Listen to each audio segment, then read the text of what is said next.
Hello, welcome to Cricket Commentaries. As always, I'm your host, Jake Del Mastro, and as always, I'm joined by my very good friend and co-host, Keaton Byer.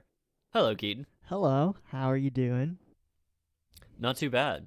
Today we pick up talking about big fish again. Yeah, I've just got a question for you before we get going. Yeah? So what is the big fish's favorite drink? What is a big fish's favorite? I don't know. What is it? Stirred gin. Sturgeon? Yeah. Sturgeon? Nice. Proud of that one. Very proud of that one. Is a sturgeon big? I don't really know much about yeah. fish. Oh, Yeah. they get big. Well, some of them can be, Cool. but maybe we'll talk about that later. Who knows? So yeah, we're talking about big fish. Oh my god. Again, we're gonna fin-ish our coverage Oh god. of big fish. So last week Jake gave us the 5-minute summary, and he did a pretty good job, I think. We did. It was 5 minutes, I'll give you that. Yeah, exactly. So nailed it. We did the initial thoughts, obviously, the basic facts as we always do, and then we talked quite a bit about production. I mean, it was a bite-sized episode, so we didn't really talk quite a bit about anything, but. A bite-sized episode? Yeah, exactly. It was a bait-sized episode. Well, bite is also. I feel like bite is already. It's like already a fish enough thing. of a fish pun. It's true. Yeah. So yeah, then we also did Trek. You took the bait on that pun? Yeah, I did take the bait on that pun. Yeah. So yeah, and we also managed to worm Star Trek in there as well. We did, as we Yeah, always do. As we always do. Worm, another fish pun. So there you go. So this week we're going to talk about the actual production of the movie, and all the whatchamahavots and all that jazz that comes along with that. And then we might have some special segments at the end that we always some segments of thorough investigation. Yeah, exactly. So shall we just go right into the production? Yeah, sure. So last week we talked a lot about the casting of Ewan McGregor, and Albert Finney. Is it Albert? Oh my god, I'm blanking. Albert Finney, yeah. Yeah. Well, considering you wrote it like 50 times in this outline. Yeah, well, you know. By now. I wrote Finney more times, I think, than I wrote Albert. But yeah, right. Finney. Yeah, we Finney? Do you know how it has fins? Oh my god! Fish. Holy shit, that's like built right in. Yeah. So yeah, we talked about Ewan and Finney a little bit last week, but I kind of found a quote that, interestingly enough, proves that People magazine is partially responsible for the casting of Ewan McGregor and Albert Finney. Oh yeah? So that's kind of weird. Let's see. Tim Burton explains it. If you wanna read that. Yeah, sure. So, in this article, Tim Burton says specifically, in the case of Albert and Ewan, somebody would go, "What about this person?" You'd go, "That's great, but who else? Who's the other person?" So it was a difficult house of cards.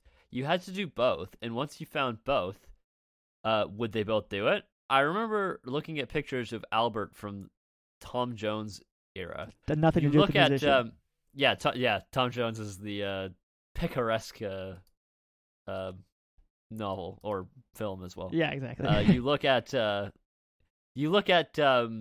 that and you see the spirit there, and then you look at pictures of Ewan.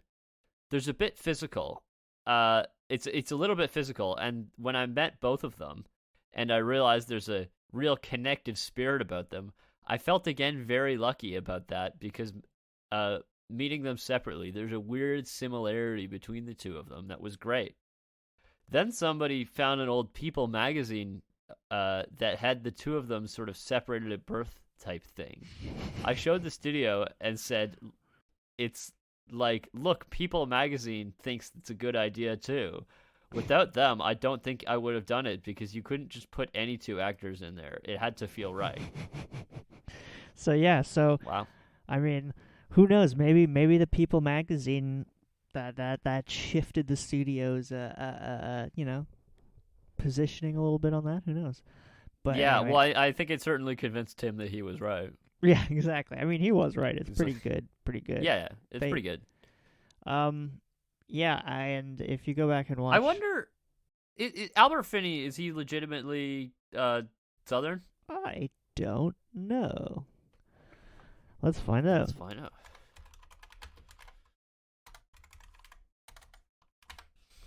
Wouldn't shock me, but he's also an actor, so Yeah, you know. English actor. English. Oh shit. So they're they're both both British. English. That's hilarious. Oh my god. They're not both English. Oh yeah, sorry. You and Scottish. Yes. Sorry, my mistake. I apologize to all the Scots out there. That was a big Mistake. flub. Yes. Um, So they both had to. I wonder if there was a lot of effort put into making them have the same accent. yeah, I mean that. I mean, I didn't really sort of try to deconstruct the accent. I'm not really an expert on that. No, I didn't really think about Um, that, but yeah, I'm sure they did but- work with like some sort of vocal coach Yeah. at some point to try and make sure they were doing at least a similar accent. Have you ever seen those videos that Wired magazine does? Like the technique critique stuff where they have an accent coach who breaks down accents from movies. I haven't seen that specifically, but I have seen things like that. And anyway, I looked through those to see if he had done one on this movie, but he had not that I could find. You should send an email. Yeah, I wanted to see whether or not he thought the accent was good. I would really, yeah, I'd like to see an expert break it down. Because I don't know. Well, if we have any listeners from Alabama, let us know. Yeah, Did you like the accent? Did it sound accurate? Did you feel at Yeah. home? Exactly. Well, speaking of which, they definitely they got the atmosphere. So filming of this movie began in January of 2003. There was a few delays. I think it was supposed to start in 2001, pushed back to 2002, and now here we are in January 2003. They're starting in Alabama, so that's what I mean by they were actually in it. Yeah, I wonder if Star Wars had anything to do with those delays. If Star Wars had anything, because you and maybe. It's a good Yeah. point. Yeah, maybe. Because maybe they had to do some reshoots Because or also I something. feel like there was probably a ton of delays with that movie. Oh yeah. Oh yeah. Yeah, with Attack of the Clones, yeah. Yeah, they probably you maybe had to do some reshoots or something. I don't know. That Yeah, might have yeah. delayed them. But yeah, and then they also shot in Paris for a week. Right. and then Yeah, they there are wrapped. some scenes in Paris Yeah, at which the beginning. I aren't there? totally forgot about that. I was like, what? Yeah. But yeah, there's the opening because they're in Paris, right? I Yeah. believe it's it looks like Paris. Yeah. Anyway, I don't know if they ever explicitly state it, but she's clearly French. Yeah, she's French, so Josephine, is that her name? I believe so. Yeah. But yeah, she's French, so there you go. Yeah. So I guess I don't know why they went to Paris, but because To as you get say, the accuracy. yeah, You have even if you only have to have one scene, yeah, I guess, yeah, they went to Alabama, but you as well go to Paris. Yeah. So- Also, I guess you only had to have. You don't have to have everybody there. You just had to have two actors. Yeah, that's true. Good point. It's going to be a really Yeah. small operation, just Tim Burton, a camera person, and the actors. Yeah. Um, so yeah, then they finished filming in May 2003, but there's the best details about this is so they shot near Montgomery, Hmm. um, who it seems was like beyond thrilled to have this production Yeah. going on. So a publication called the Montgomery Advisor, over the Okay. course of the filming of this movie. So let's see, that's January to May, so 5 months, just under. They published 47 articles About the film being made. about the production of this film. Yeah. I've included some titles here of some of the better ones. Yeah. So I mean, we start off with Big Fish will be filmed in the Montgomery area. We kind of have a progression here. Yeah, Area sites reel in big fish, fresh fish. A lot of puns here yeah, too. yeah, yeah. um, Big Fish means business. Big Fish actors here already. Council backs filming. Big Fish sets lures others. Sorry, Big Fish set lures others. Big Fish pumps millions into area economy. So interesting. So yeah, so So that you can hear more they about seem that. to have it seemed to be a big deal for the city of Montgomery because I don't know how many things are filmed in Alabama. Can't imagine it's that frequent. Wasn't You gonna say Get Out? I was gonna say Knives Out, but maybe it was Get Out. It was So an it out. was filmed in the South. I can't remember if it was Alabama or not. Yeah. Anyway, yeah. So many so many fucking articles. My favorite was the one that seems the most trivial to me is Rain forces cast crew inside, and that's the end of the article. But Slow news day. yeah, slow news day. But that's How often does it rain in Alabama? I guess it must happen enough. yeah. I think it must have been like a pretty torrential rain. Well, Uh, it happens in the movie Actually, that's true. So yeah, where his car ends up in a tree. yeah, exactly. So let's go to the first linked one, which Big is fish scene draws crowd. Big Fish scene draws crowd. So this is super interesting. I Come on, thought you could be more fish punny with that. they really could, but they should say school-sized crowd. Come on. Ugh. Anyway, Big fish reels in crowd. yeah. Well, they already have the lure, big fish Lure, set yeah. lure. But real, they could do a double pun with the fucking films. Like this is Yeah, this that's gold. true. Yeah. So yeah, this article it's about the scene. If you remember, there's a scene in the montage where Ewan McGregor runs into a burning building to save Oh right. a puppy, Yeah. and it's like it's a 2 second scene, but it was a huge process to film it. So Right. I thought I'd just read a few excerpts from this article. Actors in 1950s era firefighter uniforms stood within feet of present day members. Fire department production assistants from Columbia Pictures, along with members of the police department, struggled to keep growing crowds of spectators behind barricades. White vans with tinted windows carted people in and out of the area, prompting speculation from the crowd as to who was riding in them. Probably Tim Burton. Probably Tim Burton. It's a little further down the article, they have an interview with the stunt coordinator, Charlie Crothwell. He says, quote, "We've spent 3 weeks getting ready for this scene," stunt coordinator Charlie Crothwell said, "to amount to about 5 seconds." Crothwell, who worked with Big Fish director Tim Burton before on Planet of the Apes and Batman Returns, explained that the scene, which depicts the character of Edward Bloom rescuing a puppy from a burning house, then it goes on just to explain the montage, and yeah, there was one more little detail. There's one thing I noticed while I was scrolling through this. Yeah, what is it? I just thought this was funny. Lenora Stanfield had one of the best views of the night. She lives almost directly across the street from the house being used in the scene. I wish they'd just burn it down, Stanfield said. It looks better now than it has in a while. That's just Savage. so mean. Savage. Yeah, it's just one that has burned down. I guess maybe it wasn't occupied. Maybe they just it was like Yeah, a I don't know. dilapidated house that they just who Yeah. knows. But that's hilarious. Yeah. So yeah, Crofwell explained that while parts of the house actually were set on fire, much of the flame would originate from natural gas pipes. So Yeah, kind of that seems pretty standard. but that's awesome that they actually lit parts of the house on fire. Yeah, no, that's pretty cool. And I mean, yes, I wonder if they were gonna demolish the house anyway. maybe. Considering that this woman was so concerned about how it looked. Yeah, it's Probably true. dilapidated. Yeah, it probably looked like shit. Yeah, exactly. It is McGregor. He does his own stunt. He emerges from the house carrying a Saint Bernard in his arms, and then a quote from Crofwell: "Ewan is doing most of his own stunts. He's great with the dog, and it likes him." So Wow. that's good to know that even the dog likes Ewan McGregor, because Well, who couldn't? Who wouldn't? exactly.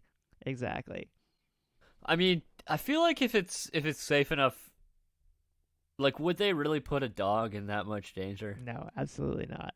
If it's safe So enough it's for the like dog, I feel like not that. it's probably not that dangerous if it's done, considering they had he was carrying a real dog. Yeah, keep in mind we're hearing the Montgomery advisor's perspective on this. Yeah, They're that's true. they're They're a little bit biased. Yeah. Like they wanted They to probably love you and McGregor. yeah. Well, who doesn't? Yeah. So yeah, the other one I just wanted to because it does sound the most like mundane, but it's also actually got a bit of information about how it helped the town. So if you do you want to read that article? Maybe not. Actually, it's pretty short. The second. The rain cast forces crew inside. Okay. Overcast skies and periodic rain forced the cast and crew of Big Fish indoors for the day on Wednesday, canceling a planned shoot depicting the character of Edward Bloom and Norther Winslow making a getaway from a bank robbery. The day was far from a complete loss, however, as shooting continued throughout the morning inside a converted store that is doubling as Southern City Savings and Loan. This isn't a fucking story, I'm sorry. What do you mean? Why are they even writing about this? Because they need the 47 stories. Slow news day. Yeah, exactly. It's like, yeah, so it rained, so we went inside. Keep going. Okay. Producer Bruce Cohen, who won an Academy Award for his work on the film American Beauty, was on hand for the day's filming. He said dealing with unpredictable weather conditions was just part of the job. Actually, part of the fun and excitement of this, he said. You have to sit and weigh all your options. Part of the problem today is that the paint wasn't dry on the street. When we wanted to use the exterior that we wanted to use for the exterior shot. Of course we wanted to try to get that shot in while we had some sun. We've got one eye on drying paint and the other on the weather. Oh my god. Why is that in there? Yeah, clearly some guy trying to make his job sound way more interesting. Oh, Yeah. he's the fucking producer on the film. Yeah, he is. Surely he has more interesting things to talk about. Or maybe that's just what they picked out of the quote. Yeah, I know, exactly. It's part of the fun and excitement. You have to keep one eye on the drying paint and the other on the weather. Oh yeah, that's excitement right there. Yeah. Watching one eye on drying paint and one eye on the weather. Yeah. The two most exciting things of all time. So yeah, and then the last bit that is relevant from this article is oh yeah, this is hilarious. Lynn Carter and Mary Peck were two who answered an early call to come down and be extras in the scene. They spent part of the morning portraying patrons inside the bank before moving outside to sidewalk duty. They said it wasn't hard to concentrate on what they were supposed to do, even with director Tim Burton, McGregor, and Buscemi working among them. They told us this is not our debut, Peck laughed. They said we're an important part of the scene, but we also know we're background, Carter said. So what a weird thing to have in there. I don't know. It's like, I guess they're just like, okay, we need to talk to some people. Let's put in some quotes. Oh, they didn't do anything interesting? That's okay. We don't have anything else to say. Yeah. And then finally, Robert Rose, who owns Rose's Discount Store next door to the set for Wednesday's filming, said he initially had some concerns about losing business, but was enjoying the activity around his shop. We're closed right now, but it's worth it, Rose said. This is exciting. Rose said the production has done a lot for Wetumpka, which I guess is a town near Wetumpka? Montgomery. How many people live in Yeah. Wetumpka? Let's find out. Yeah, you better find out. Not many. How many? 7,220. Wow. And this Then is that's 2020. So who knows Yeah, if it's yeah, got so- bigger or smaller since then. now. Yeah. So yeah, Rose said the production has done a lot for Wetumpka in the short time the movie crew has been there. Quote, it improved the look of the town, Rose said, of the paint, awnings, and signs the production company has added throughout the downtown area. It's brought all kinds of people downtown. Hopefully this movie will help people see that we can all do things together. I don't know what that means, but cool. Yeah. But yeah, I thought that just that little bit about, so they went into this town and they're like, all right, we got to fix up all these awnings and shit to make it look better. Man, Yeah, man, well, they I just guess left the it, awnings, they got to stay after the film left, right? Yeah. Cool. Yeah, so I checked, and the population in 2000 was 5,726, so it's actually grown. Wow, good for them. Yeah, maybe because of Big Fish. Yeah, probably. The notoriety that comes with the Big Exactly. Yeah. We should. Well, we'll add it to our list of film tours. Fish. Yeah. We'll have to go to Wetumpka, Alabama. Yeah, to the fake bank where Steve Buscemi robbed the What's bank. the discount store? It's Rose's called Discount Store. Rose's Discount. See if it's still open. Yeah. Let's see. Rose's Discount Store, Wetumpka. Rose's Department Store in Wetumpka, Alabama with reviews. YP.com. Yeah, it's yellow No, pages. but that's in. But then when you actually click it, it says that's in Montgomery. Not sure. Anyway, we're not sure Yeah. if his Oh, hold on. I've got to a website here. Rose's Discount Store. I want to know more about it. Find your store. Oh, this seems like a chain. chain. Yeah. Okay. So we can't find Rose's Discount. So maybe this is it. Maybe they've expanded. Maybe they've got multiple locations. Yeah, maybe it's now. a different one. Maybe who knows? Who knows?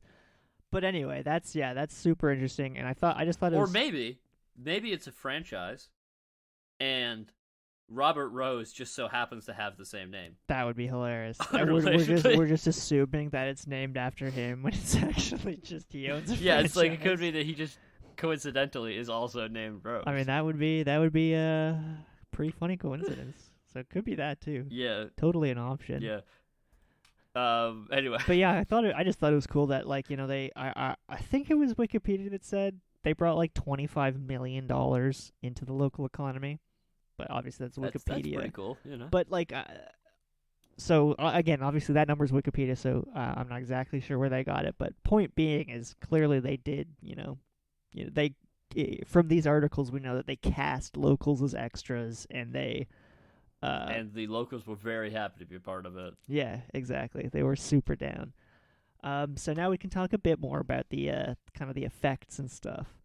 Because first, obviously, we've talked about Tim Burton before and his practical effects, Use of which we'll talk about a bit more in a second. But so, I think Carl the Giant we were talking about that earlier. Yeah, we were. I was wondering how they did that effect. And I mean, obviously, it starts with getting a really tall person. Yeah, that's step one, is get a tall guy. Matthew McCrory is, I believe, the guy who played the giant. Yeah. What other roles has he? He's let's see. It appears he was not. He was in Men in Black 2. Oh, right. I do As remember Alien. that. I remember that. Yeah. In some movies that I'm not too familiar with. the film Constantine with Keanu Reeves. Oh yeah, he was a demon in Yeah. that. Cool. Sadly, he passed away in 2005. So I assume that he would have been in more films otherwise. Ah, yes, right. May he rest in peace. Yeah. He was also 7'6" to put into. So to put that in perspective for people, Shaquille O'Neal is 7'1". Shaq, by the way. So that's very tall. he's taller than Shaq, significantly taller. Yeah. But even then, he looks even bigger than that in the movie because of various tricks. Yeah, and I think mostly it's forced perspective. That's the vibe I got from way So he described it. there's this scene where is he picking up a car? Yeah, he like lifts up a car. Yeah. I'm pretty sure that And is the scene. I think the car is only like quarter size or whatever. yeah, did they use a really tiny car? Because I took a look at that still. And I'm pretty sure that's what it is. I'm pretty sure that for that, Yeah. they're using like a small car and like like the forced perspective because they're weird looking like angle. up at him, and then they've got the yeah. they've probably got the power lines behind him in a specific place. Yeah, I wonder if they had to build a little road that like is angled in more, you know what I mean? Maybe. Because they did Yeah. build a lot of sets. Because they built the Spectre set as well, Oh, which yeah. still exists. Okay. Really? You can still go see it. I think. Maybe we should go to Spectre Yeah, on our tour that would be sick. of Alabama. Yeah, I'd love to go to Alabama, so that's definitely on the Yeah. list.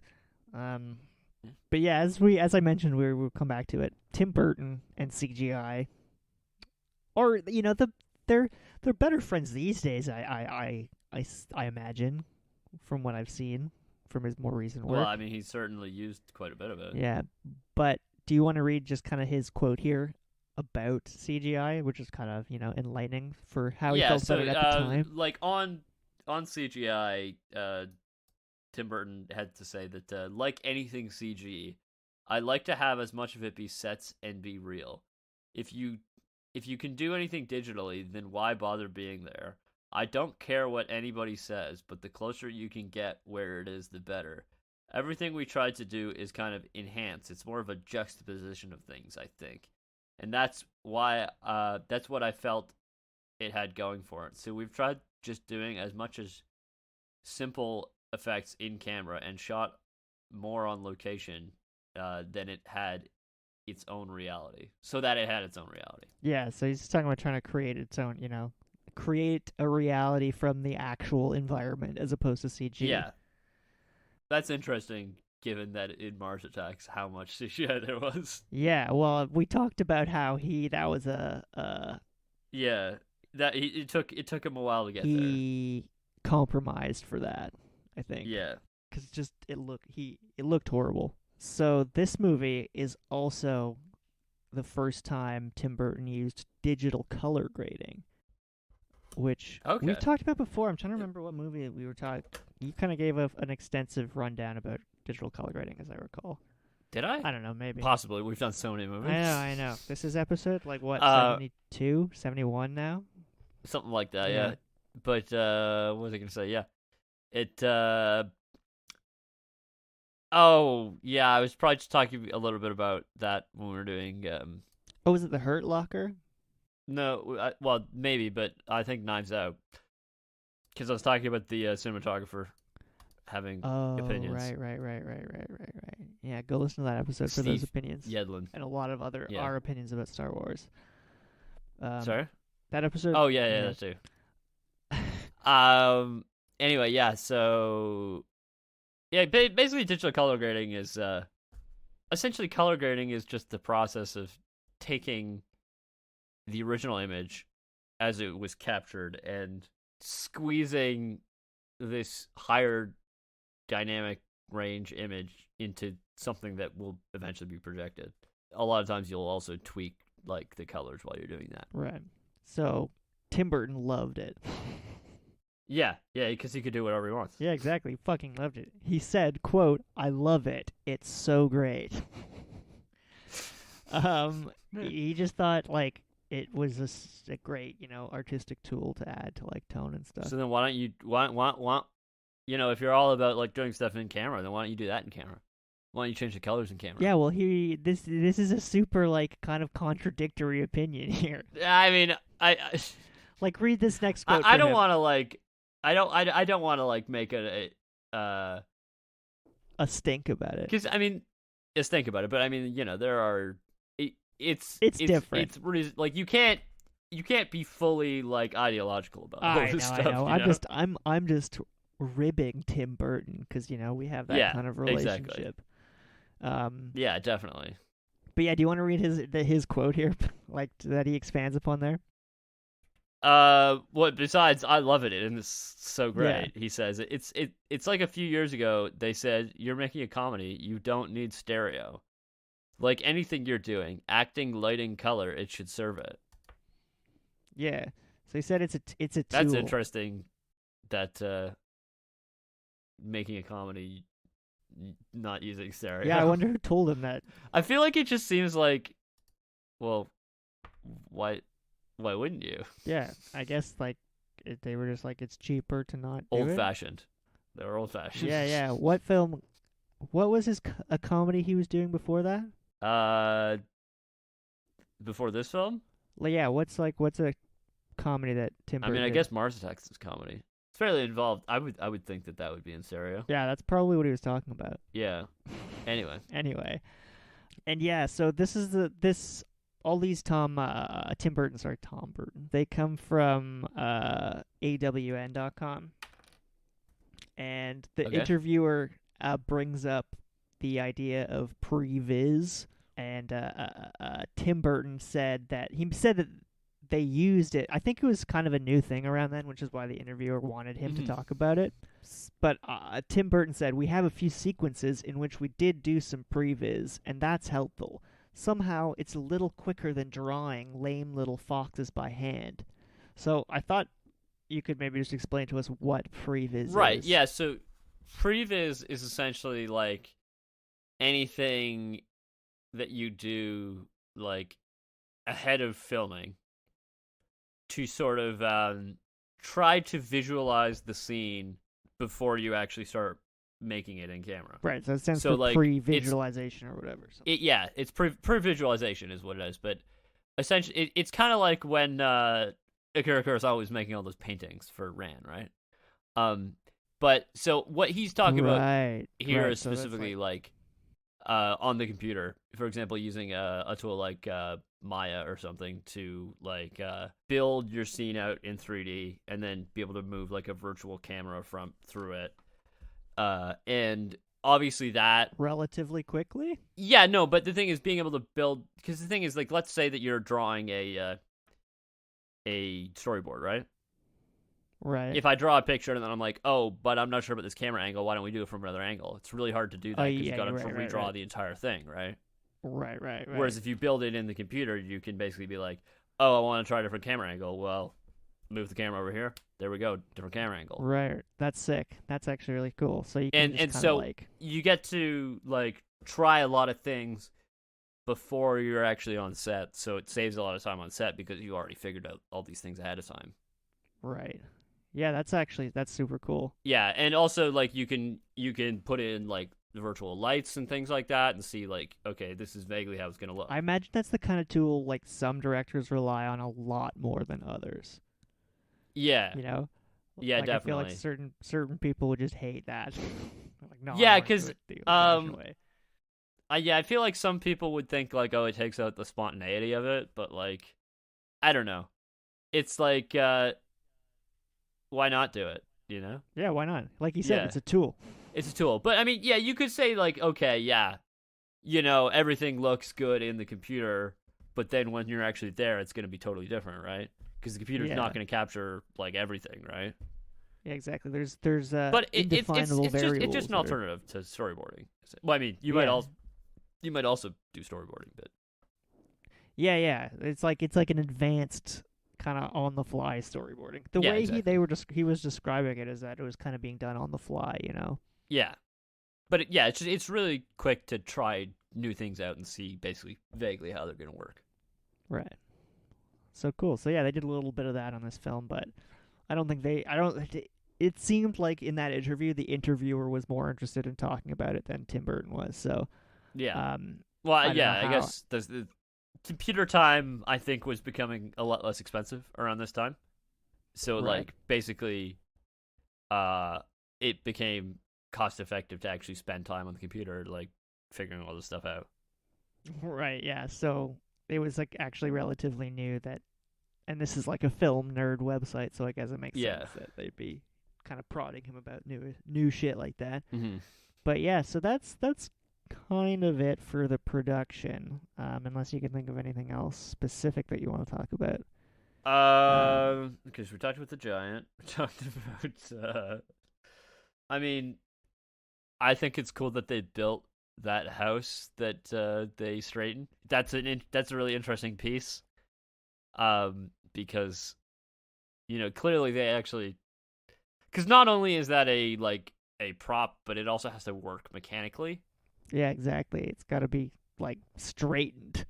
Sorry, it has to be straightened. So I assume that it was repeatable. Like I assume that I would just love to see that prop because or I guess it's bigger than a prop, but like I don't know what you would Yeah, call it's it. like But a structure it's of some kind. it would be a really cool piece because it must just fold up and then like lean to the side and then be able to push it back infinite Yeah. number of times, right?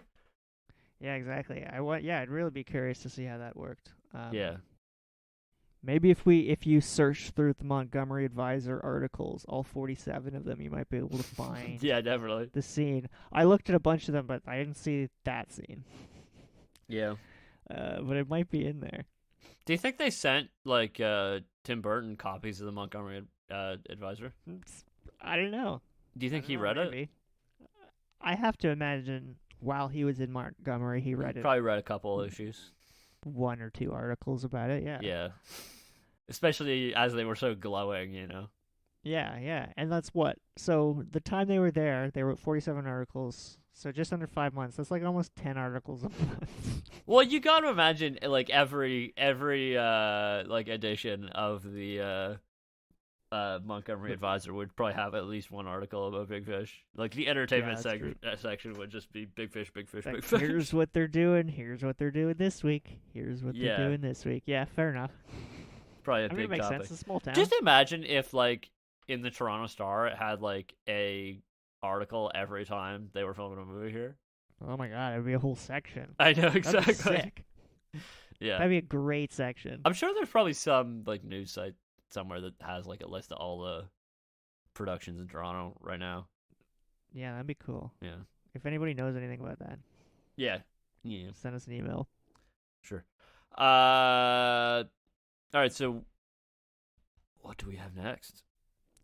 I think we've got one final big segment that we're gonna do in this episode. Yeah. We're going to get And to we the bottom always of do it. something? We're gonna get to the bottom of it. Yeah, the bottom of the deep, deep.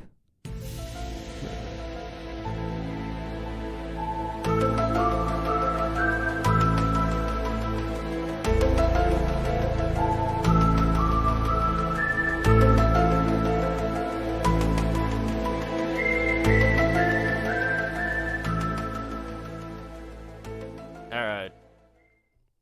Tell me Here we about this are. river that we're gonna paddle through. We're gonna this is the river of truth, where the fish of knowledge, the big fish of knowledge, swims at the The bottom. big So fish we of gotta- knowledge. How big is this Yeah. fish of knowledge? It's enormous. We Yeah. have to dive down, and you're gonna wrestle with it. You're gonna wrestle with the fish of knowledge because it's not easy to acquire the knowledge that he has to give you. So you got to wrestle with him, and then once you get him, you're gonna get him up onto your boat, and you're gonna get the truth. So here we are. We're gonna talk about a couple of things here, but first we're gonna talk about an actual enormous fish. So go ahead and click on that link. How there. big is the fish supposed to be in the film? I don't know, but it looks smaller than this fish, Yeah, they're very close in size. but similar, if not almost the same size. This picture So this looks is fake. But it does. It looks fake. So this is caught in Canada in BC. It's Kelowna, BC. yeah, it's estimated to be a century old, 12-foot sturgeon. How does one catch that? It was caught by a man named Michael Snell, and he said it's the most excitement I've ever had with a fish. Said Snell, I mean, it's whose gotta wife be. Margaret. I can't imagine how many fish you've caught that come close to this. Yeah, I mean that's got to be So, it. for reference, this is a 1,100-pound fish. Yeah, 11. So they caught it in 2009. Oh no, sorry. It's that was the first time. This was 2012. They went in 2009, and they caught a 5-foot sturgeon, and they're like, all right, here we go, we're going back. And then they played the fish down the river, where their guide maneuvered the sturgeon and the boat to shore. A fish of this size and great strength is nearly impossible to land. A sport angler has less than 2% chance of everything going right like it did. Jeez. I've been a professional fishing guide on the Fraser for 25 years, and I've never seen a sturgeon this big, Guide Dean Work said. Once on shore, Work was able to examine the fish. After scanning the head and dorsal fin, he realized it was an untagged white sturgeon. Together, the group measured it and applied a tag to the left side below the fish's head. When the fish came up next to the boat, it measured 12 feet 4 inches and weighed an estimated 1,100 pounds. It had a 53-inch girth measured below the pectoral fins. That's a fucking huge sturgeon. Work said his company has helped tag more than 47,000 white sturgeons since 1995 and scanned more than 90,000 tagged sturgeon that have been caught and released. British Columbia sturgeon are endangered and must be released. Quote, this tells us this dinosaur fish hasn't been caught in at least 18 years, if ever at all. I'd bet she's over 100 years old, Work said. Jeez. I didn't think fish could live that long. I didn't know fish could get that big, yeah, and live that long. So, is this the biggest fish, the biggest sturgeon ever caught? Well, that's the thing, there's no Guinness World Record for biggest sturgeon. What was it? What did they say?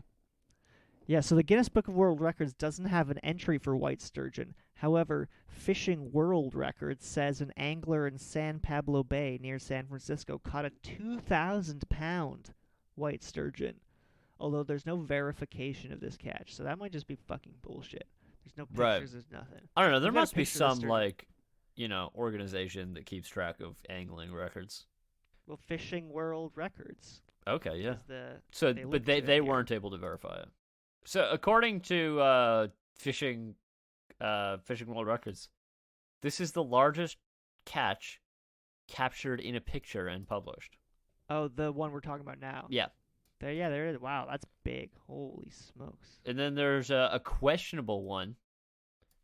Oh, right, yeah, from 1890. Yeah. In Snake River, USA, by unknown person, and there's a photo. It's it looks like it's slightly bigger. Gigantic. It looks bigger than the one here, and it does look like the same kind of fish. Yeah, it but could be fake, I guess. Yeah, there's just no provenance, you know what I mean? Yeah, exactly. There's just no way. Yeah. We got this picture, there's nothing else. There's just a picture. Nothing else to go on. Yeah. Sorry? Yeah. There's nothing else to go on. It's exactly. just this picture. All right. So the fish in the film is not implausibly large.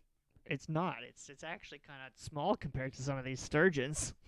But yeah. So next in the truth, I trawled some angling forums and I collected some legendary fish stories. All right. Because fishermen always have weird stories. Sure. Hit me up. Hit me with some stories, man. All right. So this is a post from Richard Garbett. He said, in about 1992, I was fishing a very large eddy off the River Severn. After several good barbel hooked and landed on the meat, I had one around 7 pound taken by an extremely large pike. It had hold of the barbel across the middle, and it didn't let go for a good 10 minutes. Even got its head near the net on one occasion before we parted company. I revisited that eddy every weekend with the pike gear for a month or so, but never saw that fish again. Wow. So that's Richard Garbutt's experience. So do you want to read the next one? Yeah. Wait. Questions first. How does he know that? Okay, so he doesn't know how big. He the just fish was. knows that it took a 7 pound fish. Yeah, because I was wondering if you could weigh a fish based on how hard it pulls, but I don't think you could. Yeah, probably not. I don't think that's possible. So Yeah, it's Richard kinda Turner unknown. said, back in the early 80s, while trout fishing at Grapham in early September, I saw four enormous trout well into double figures. We had been dapping with Daddy Longlegs earlier in the day and had some success. Don't know what that means. Unfortunately, the wind had died completely and there was a flat calm. We tried casting a fly to the fish, but I couldn't get near the boat, get the boat near enough to them to cover them before they moved away further up Savage's Creek. Boy, did we pray for a breeze.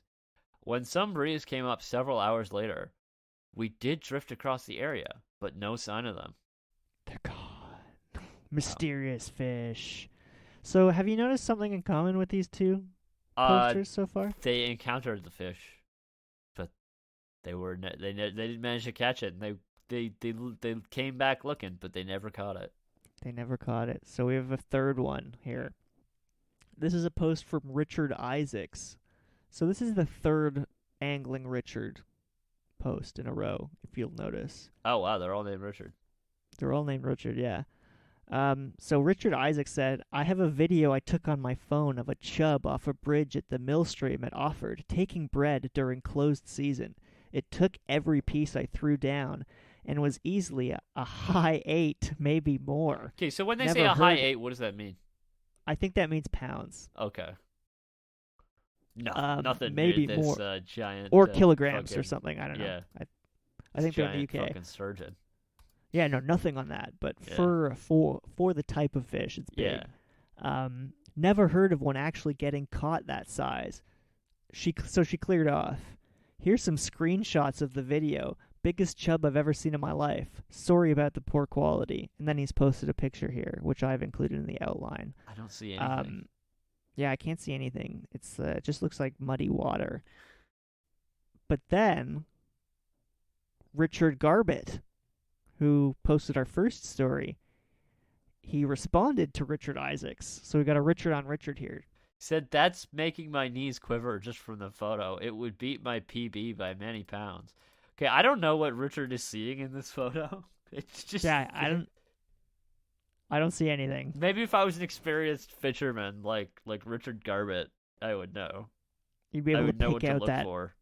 Yeah, and it would make your knees quiver. Yeah. So here's one last story from not. His name is not Richard, but his name is Paul Richardson. So he's the son of Richard. Yeah. And he was tagged on this forum as a senior member. Okay. So do you want to read this one? I think this is probably the best one. When I was living in the East Riding, I fished exclusively for pike many years.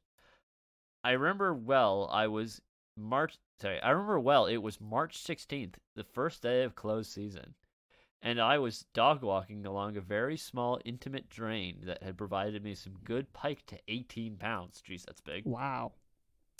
I stopped on a cattle bridge that straddled the drain, and through sheer luck and a bit of intuition, I spotted something unusual underneath the weed raft. As I squinted, the biggest pike I had ever seen slowly emerged from the raft in about 3 to 4 feet of clear water, and I was stood right above her. Could not only have a good look at her, at the length, but also the width of her. Certainly a big 20 and possibly a magical 30, in which such a small drain just looked completely incongruous. I have never been more tempted to poach and did run back and got my rod, but actually bottled it, vowing to pursue it next season. I did this unsuccessfully for a few seasons and often wonder about that fish. Funny, I don't regret not poaching. Many lads I've fished with would have pursued it, whatever. Yeah, I think it's kind of hard, like, because he's typing in his accent, because this is a UK. These guys are all in the UK, Yeah. so it kind of translates a little funny like that. But yeah, that's a great story. Yeah. So he could have had it, but he, his morals. Exactly. You know, you can't break the law. And poaching, that's good. He didn't poach, but yeah, that's a big fucking pike. The magical. But had he seen it the day before? I know. One day, he would have been able to just fucking jump down and get it. Yeah. Just fucking jump in and wrestle it. All right, so that is the truth for this week. So let's do our final thoughts. Yeah. All right. Good movie, man. I liked it. It's pretty fun. I think it'd be good for all ages. There's some good. I think it translates pretty well. Yeah, I think this movie, like, kind of, I don't know, it definitely survives, if that makes sense. It's still as good now as it was. Yeah, then. Yeah, exactly. It's kind of timeless in that way. I really love this movie. I've watched it a bunch of times. So yeah, if you haven't seen it, like, it's a fun time. Just like, check it out. If you like Forrest Gump, this is another one that's it's a lot of similarities here. Yeah, a lot of similarities. It's like Magic Forrest Gump. Exactly. Yeah. Although Forrest Gump is pretty I'm actually magic. thinking about, because there's some fishing in that movie too. Yeah, there's a lot. That's a pretty important part of that film. Shrimping. Yeah. But yeah. And also in Alabama. Yeah. Also, yeah. Wow. Holy smokes. Exactly. You said at the last episode, I think you called it Tim Burton's last good film. Yeah. I let me look at his filmography. Yeah, let's look at his filmography. And let's see if he's made a film since this that I thought was good. Yeah. Or that I'd seen, because I haven't seen every one of his films since. Yeah, I haven't seen all. Okay, I mean, filmography. Okay, Charlie and the Chocolate Factory. Have not seen that in a relatively long time. That's debatably Probably good, I think. Corpse Bride is sick. That came after this. Corpse Bride's a sick film. Yeah. Okay. Yeah. But after that, I don't really know. Yeah, I don't know. It's not much. No, Charlie and the Chocolate Factory is a maybe, and Corpse Bride is a definitely. Everything after that is I either haven't seen or didn't really enjoy. Okay. Yeah. So, Planet of the Apes was legitimately bad.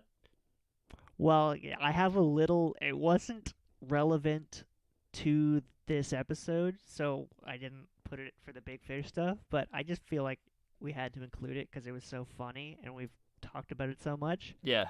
But one of the interviews that we drew from, I believe it was the AVW. What was it? AVW one, something like that.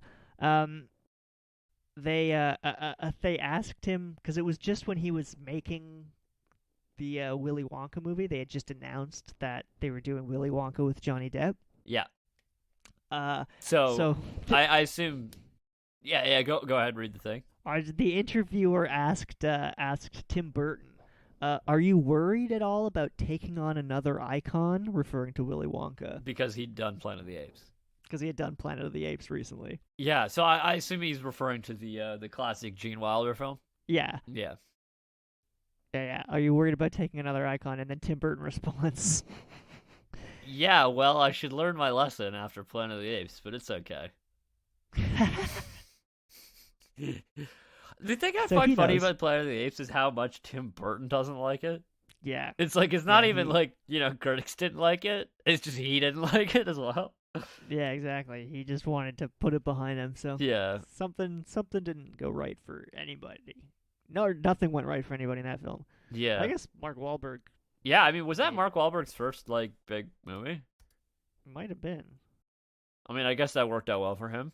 You could say. Mark Wahlberg had a good time. I feel like the way that movie ends, it implies that they were gonna make sequels. I think they wanted to, but I don't But know. Anyway, nobody involved this is where, clearly wanted to. yeah, we're getting way off topic. So if we talk about that movie, we can talk about. No, yeah. Well, can we talk already about did a this, fucking yeah. Planet of the Apes episode. Oh wait, there's a different one though. We talked about that one a little bit. Anyway, that's none of this is relevant to this episode. So let's close her out All right. for the week. So yeah. Oh, yeah, we'll yeah. be Wait, back. wait, 1 second. Oh, yeah, we'll return. Yeah, next week Hopefully, with a brand new episode. You know, maybe new someone film. from Alabama's been listening. Who knows? I would hope that would be amazing. If someone from Alabama was listening. Virginia, but not Alabama. Ah, that's close, but Virginia listeners. Is Virginia technically the I South? assume it's just. Or is that I won't debatable? wade into that. Yeah. All right. I'll let them. Well, thank have you, that conversation down there. people in Virginia, for listening to our episode. So Yes. we'll see you next week. Yes.